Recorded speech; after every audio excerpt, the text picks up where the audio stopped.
You sir. మంత్రి గారు ఈ బిల్లుకు సంబంధించినటువంటి అంశంలో చాలా విషయాలు తెలియజేసినారు సార్. ఆల్రెడీ ఈ బిల్ అమల్లోకి వచ్చేసింది.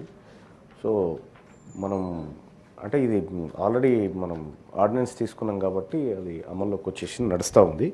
అయితే సార్ దీంట్లో కొన్ని లోటుపాట్లు ఉన్నాయి సార్, వీటిని చర్చించుకోవాలి సార్. ఇప్పుడు మనం టంచన్గా జిఎస్టీలు వసూలు చేసే కాడ పర్సంటేజ్లు సరే, ఇప్పుడు 4 స్లాబులు ఉంటే 2 స్లాబులు చేసినారు, తద్వారా రాష్ట్ర ప్రభుత్వ ఆదాయానికి గండి పడుతుంది, 20 అన్నీ ఓకే సార్.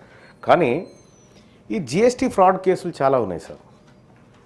జిఎస్టీ ఫ్రాడ్ కేసులు సపోజ్ ఎట్లా ఉంటాయంటే సార్, వాటిని అరికట్టాలి సార్. ఫస్ట్ వాటిని అరికడితే సగం బాధ పోతుంది సార్. 2 కంపెనీలు పుట్టిస్తాడు ఆయనే, ఈ కంపెనీ నుంచి ఈ కంపెనీకి వస్తువులు అమ్మినట్టుగా చెప్తాడు, 18% జిఎస్టీ మళ్ళీ ప్రభుత్వం నుంచి మళ్ళీ వసూలు చేసుకుంటాడు సార్. ఇట్లా అనేకమైనటువంటి మోసాలు జరుగుతూ ఉన్నాయి సార్. నకిలీ ఆధార్ కార్డులు, నకిలీ ఓటర్ ఐడి కార్డులు పెట్టి కంపెనీలు సృష్టించి వే బిల్లులు అని చెప్పి రకరకాల జిఎస్టీ ఫ్రాడ్లు జరుగుతూ ఉన్నాయి సార్. ఇవి పెద్ద వ్యాపారస్తులు ఇవి చేస్తారు. కానీ చిన్న చిన్న వ్యాపారస్తుల పరిస్థితి ఏంటి సార్? మరి వాళ్ళకు సీఏలు పూర్తిగా అవగాహన ఉండదు, జిఎస్టీ మీద పెద్దగా అవగాహన అవేమి ఉండవు సార్. సో కాబట్టి చిన్న వ్యాపారాలను దృష్టిలో పెట్టుకొని కూడా కొన్ని చట్టాలు చేయాల్సినటువంటి అవసరం ఉంటుంది సార్. ఇప్పుడు 74A తీసుకొచ్చినారు సార్. ఇందులో 74A గతంలో 73, 74 ఉండే సార్. 73 ఏమో నాన్ ఫ్రాడ్, 74 ఏమో ఫ్రాడ్ ఉండే. ఈ రెండింటిని కలిపి 74A తీసుకొచ్చినారు సార్. దీని ద్వారా సార్ కొంతవరకు వ్యాపారస్తులకు భద్రత అనేది కలుగుతుంది సార్, అది కాదనలేంది. ఎందుకంటే అప్పుడు జిఎస్టీ అధికారి వచ్చి డైరెక్ట్ పట్టుకొని దాని మీద కేసు మీద ఫ్రాడ్ అని రాసిపోతే కథమే సార్. ఇక అంటే కోర్టులలో విచారణ తేలక ముందుకే ఈయన ఫ్రాడ్ అని రాసిపోతాడు. ఫస్ట్ రాసిపోగానే ఈయనే దోష అవుతూ ఉంటాడు. సో చివరిలో విచారణ అనంతరం ఆయన దోష కాదా అనేది కోర్టులు చెప్తాయి సార్.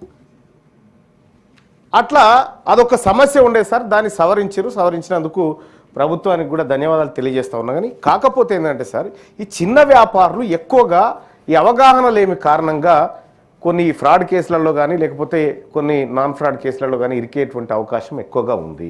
సో వాళ్ళని అవేర్నెస్ చేసేటువంటి కార్యక్రమం ప్రభుత్వం చేపట్టాలి సార్.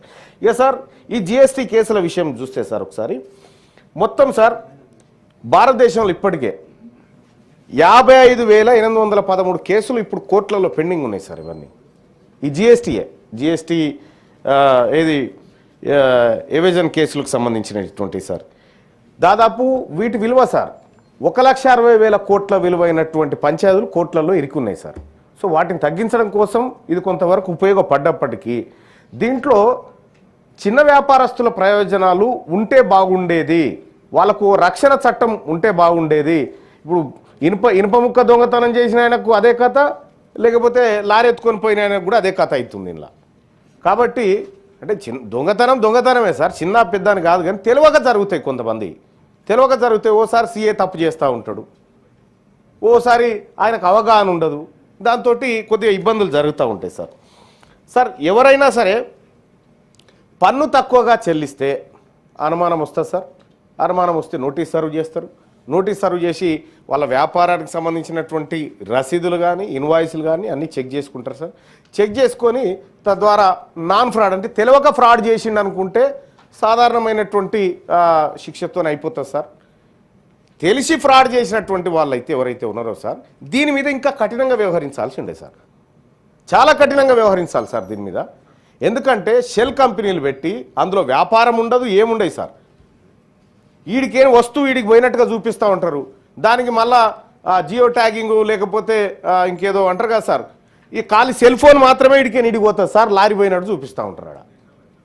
అంటే ఇటువంటి చాలా జరుగుతూ ఉన్నాయి సార్. వీటిని అరికట్టాల్సినటువంటి అవసరం అయితే ఖచ్చితంగా ఉంది సార్.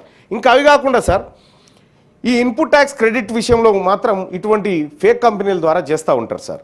ఇక బోగస్ కంపెనీలు, అడ్డగోలుగా బోగస్ కంపెనీలు సార్, అందులో ఏం ట్రాన్సాక్షన్స్ ఉండయి, కేవలం ఓపెన్ చేస్తారు, ట్రాన్సాక్షన్ జరిగిన చాలా ఉన్నాయి సార్. ఉదాహరణలు గతంలో కూడా చూసినాం లేదు సార్.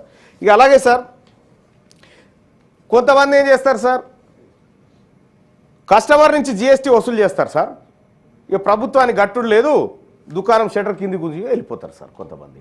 అట్లా చాలా ఉన్నాయి. ఒక బట్టల షాప్లో సార్ వాస్తవానికి ఏం జరిగిందంటే ఇది మహబూబ్ నగర్లో ఒక బట్టల షాప్లోకి పోయి దాని మీద క్యూఆర్ కోడ్ ఉంటుంది సార్. క్యూఆర్ కోడ్ను పెట్టి ఏది మనం స్కాన్ చేస్తే ఆ ప్రోడక్ట్కి సంబంధించిన డీటెయిల్స్ రావాలి. కానీ అది వస్తలేదు సార్, వ్యవసాయ పనిముట్టుది వస్తూ ఉంది దాని మీద. అంటే దాన్ని ఏం చేస్తూ ఉన్నాడు, బట్టలను వ్యవసాయ ఉత్పత్తుల కింద అమ్ముతా ఉన్నాడు, తక్కువ జిఎస్టీ ప్రభుత్వానికి చెల్లిస్తూ ఉన్నాడు. చాలా విలువ. ఇటువంటి ఫ్రాడ్లు చాలా జరుగుతున్నాయి సార్. ఇప్పటికిప్పుడు సార్ ఇవాళ పొద్దున్నే gutka company lorry sir without GST తోటి ఇక్కడ నుంచి మహారాష్ట్ర ఆదిలాబాద్ దిక్కు పోతా ఉంది సార్. రోజు పోతుంది సార్ ఆ లారీ, రోజు పోతుంది. రోజు ఫోన్ చేస్తారు, సార్ బయలుదేరింది సార్ లారీ, మీరు పట్టుకోవాలి సార్ అంటాడు. నేను పోయా నా మీద లారీ ఎక్కిస్తాడు. నేను పోతే నేను అధికారులకు కూడా పిలిచి చెప్పిన నేను ఈ వ్యాపారస్తులు ఎట్లా మోసం చేస్తారనేది నేను జిఎస్టీ అధికారులను పిలిపించుకొని నేను క్లాస్ చెప్పించుకున్నా సార్. దీని మీద ఏంది ఇది, ఎట్లా మోసం చేస్తారు, ఫ్రాడింగ్ ఎట్లా జరుగుతుంది, ఇవన్నీ చెప్పిన. ఇక రాష్ట్ర ప్రభుత్వం పరిధిలోకి ఇప్పుడు ఏది మద్యం ఉన్నది సార్. దేశమంతా ఒకే పన్ను విధానం ఉండాలనేది జిఎస్టీ సార్. దాని ఆలోచన అదే.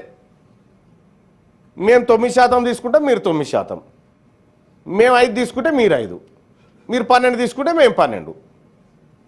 పంపకాలు సమానంగా పంచుకుంటారు సార్ రాష్ట్ర ప్రభుత్వం కేంద్ర ప్రభుత్వం.